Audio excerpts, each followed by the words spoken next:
I've enjoyed my little summer break, but I took a little break from my break because we have a special guest on my show today.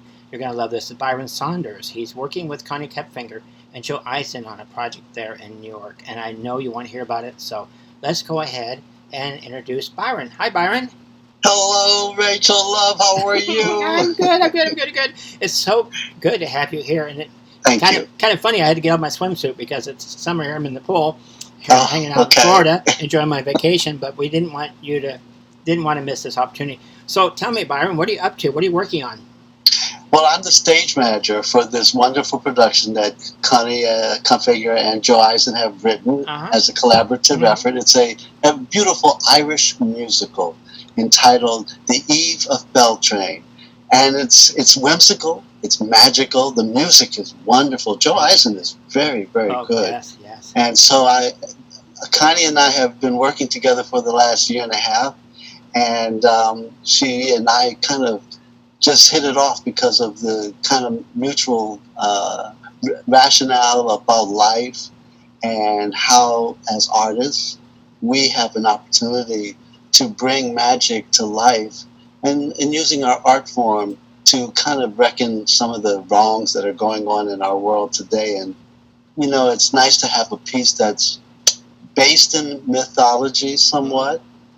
It's the Celtic myth, it's Irish, and two lovers who get together, one Irish and one British. So you know the differences the Irish and the British have had over the years. I've heard rumors. This is that moment to bring them together in love as they meet in Notre Dame University.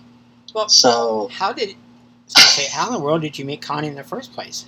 Well, Connie and I kind of got together by way of a hashtag Me Too event. Oh, wow. That took place a year ago. I was the stage manager for about 20 artists, women artists, who read from pieces or from their personal life at an event which highlighted the hashtag Me Too ongoing revolution. And she and I just hit it off immediately. And so at that point, it was like, well, let's work together again if we can. You like working with her. Another. Yeah, you like working with her, huh? You think highly of her work?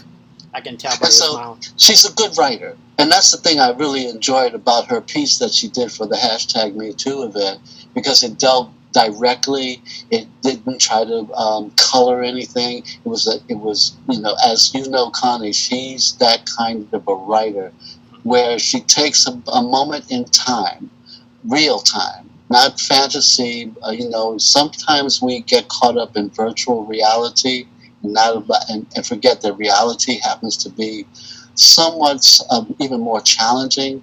And so for artists to really attack, especially what's going on right now in our world, using real moments, real, not something crafted to take you and escape into a virtual world. No, art can do that. That's when art is imitating science fiction.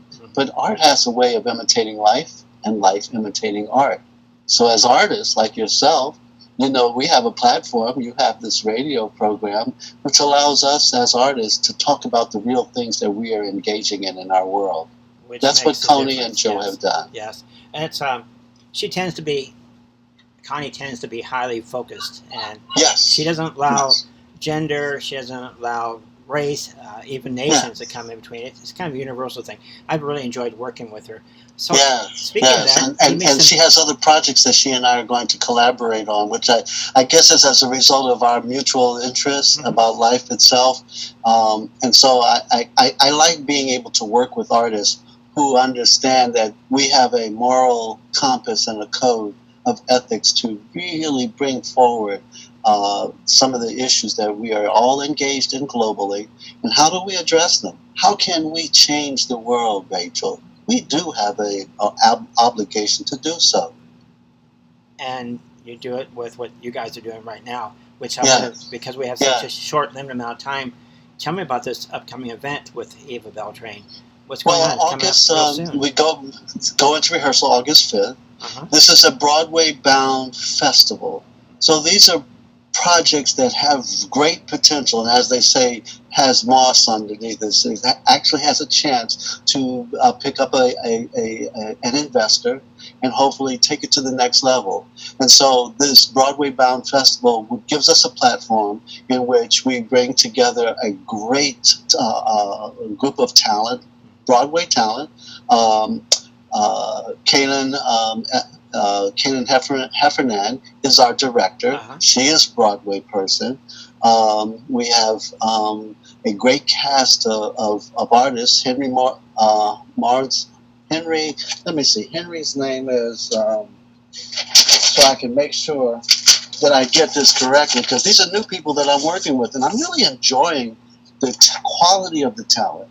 So we have Henry Aronson, who is the musical supervisor, musical director, and he's the pianist, so he's very professional. Henry has done several Broadway shows. So these are talents that have come together for this purpose to present a wonderful piece under the direction of Cailín Heffernan and the cast of truly good and gifted, talented singers, to tell this Irish story, to give it life, to breathe into it the magic that it has. And this is a reading, so it's not really the full piece, but they are giving of their time. These are equity actors and union professionals who take this opportunity to know that if they sign their name on it, and it really has magic to it, and we get the angel that we're looking for, they will then have the first right of refusal to take it to the next level and hopefully play on the Great White Way. So the theater we're performing in August the 6th is in on 42nd Street, so it's off Broadway. So it's a very legitimate theater. Yeah. And then the following week we do 2 readings, August 15th and 16th. At another theater as part of the festival. So we really get an opportunity to showcase it for 3 readings that's equity approved, and hopefully those angels come in the front door so we can say, gift us and let us all work together. But this has magic to it already. It does have magic and very gifted people. And yes. I'd say tonight is a Black Moon, which is a time, sorry, that's my other gig. It's a time to put out some new things and change your attitude about stuff and really believe things are possible. I like planting seeds, and that's what we're doing tonight. Planting seeds. Yes, absolutely. Planting the seeds of hope and faith and love, because love is the most powerful force in the universe, as you know, Rachel. Yes. And if we can take some of the hatred that's infesting our world right now globally, not just here in our country, but globally, and replace it with love, because that will help to make the change happen. It won't happen because of wars or guns or weapons of mass destruction, but we all know, no matter what your faith base is that the truth is that love is the most powerful force in the universe. And if you and I take that effort to keep moving it forward, it will happen, for sure. Well, we got to go, so let me say goodbye. Yes. Thank you very much for coming on the show. I look forward to seeing the results of that. I mean, she's been around. Eve Of Beltane's been around a while. It's still out there in podcasts. It's very popular. I've always enjoyed working with it. So we're going to go ahead and say bye for now. Indeed.